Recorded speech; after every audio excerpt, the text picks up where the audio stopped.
بھائیو اور دوستو، ایک ساتھی نے یہ مسئلہ پوچھا تھا کہ نماز جنازہ کی نیت اگر عربی کے بجائے کوئی آدمی اردو میں کر لے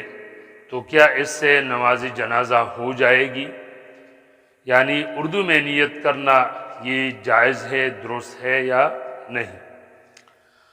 تو میرا محترم بھائیو، سب سے پہلی بات تو آپ یہ سمجھ لیجئے کہ نماز جنازہ کی جو عام طور سے ہمارے عوام لوگ نیت زبان سے کرتے ہیں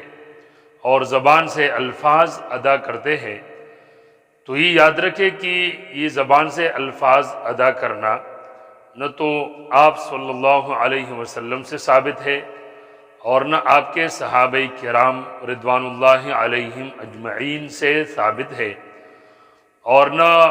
تابعین سے اور نہ تبع تابعین سے، بلکہ بعض فقہا نے تو یہاں تک لکھا ہے کہ یہ زبان سے نیت کرنا یعنی الفاظ بولنا یہ بدعت ہے، اس کو بدعات میں فقہاء کرام نے شمار کیا ہے۔ تو یہ بات آپ یاد رکھیں کہ یہ جو زبان سے الفاظ بولے جاتے ہیں یہ کوئی ضروری نہیں ہے، بلکہ جو نیت ہے وہ دل کے ارادے اور عزم کا نام ہے۔ ہاں، بعض دفعہ بعض لوگوں کو بالکل استحضار نہیں ہوتا، اسی وجہ سے اگر وہ کہنا بھی چاہتے ہیں تو عام طور سے جو کتابوں میں اس کی نیت لکھی ہے وہ نویت ان اؤدی للہ تعالی اربع تکبیرات الصلاۃ الجنازہ، جو کہ مشہور ہے۔ تو اگر کسی آدمی کو یہ الفاظ یاد نہ ہو اور وہ پھر بھی کہنا چاہے تو یاد رکھے کہ عربی میں بولنا یہ تو ثابت ہی نہیں ہے۔ تو جو آدمی کہنا چاہتا ہے اگر وہ اردو میں کہیں، پشتو میں کہیں، عربی میں کہیں، انگریزی میں کہیں، جس زبان میں بھی وہ جنازے کی نیت کرنا چاہے تو وہ کر سکتا ہے، اس میں کوئی پابندی نہیں ہے کہ جو کتابوں میں عربی میں نیت کے الفاظ منقول ہے اور موجود ہے اس کو ضرور وہ پڑھے گا تو نماز جنازہ اس کی درست ہوگی، اور اگر نہیں پڑھے گا تو درست نہیں ہوگی۔ نہیں، بس یہ ضروری نہیں ہے، جس طرح چاہے وہ دل میں صرف یہ نیت کر لے کہ میں اللہ کی رضا کے لیے فلاں میت کی نماز جنازہ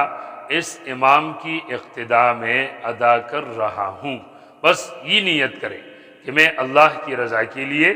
فلاں میت کی نماز جنازہ اس امام کی اقتداء میں ادا کر رہا ہوں۔ اگر یہ زبان سے کہیں تو بھی ٹھیک، اور اگر صرف اور صرف یہ دل میں رکھ لیں بس کہ دل میں یہ نیت ہو تو پھر بھی بالکل یہ جائز ہے۔ اور اگر اردو میں کہیں، پشتو میں کہیں، عربی میں کہیں، جس زبان میں بھی ہو، تو میں نے آپ حضرات سے کہا کہ چونکہ نیت کے الفاظ تو نہیں ہے موجود اور نہ ثابت ہے صحابہ کرام سے نہ آپ صلی اللہ علیہ وسلم سے، یہ تو علماء دین نے ذرا سہولت کے لیے عوام کے لیے ان الفاظ کو چنا ہے اور لکھا ہے۔ تو جو آدمی الفاظ کہنا چاہتا ہے وہ بھی کر سکتا ہے، اور جس کو آتے نہیں الفاظ تو اس کے لیے الفاظ بولنے کی کوئی ضرورت نہیں ہے، بلکہ وہ صرف اور صرف اپنے دل میں یہ ارادہ کر لے اور نیت کر لے کہ میں فلاں کی نماز جنازہ ادا کر رہا ہوں، تو اس سے بھی ان کی نماز جنازہ ادا ہو جائے گی۔ اللہ تعالی ہم سب کو دین اسلام کی تعلیمات کی سمجھنے کی توفیق عطا فرمائے۔ وآخر دعوانا ان الحمد للہ رب العالمین۔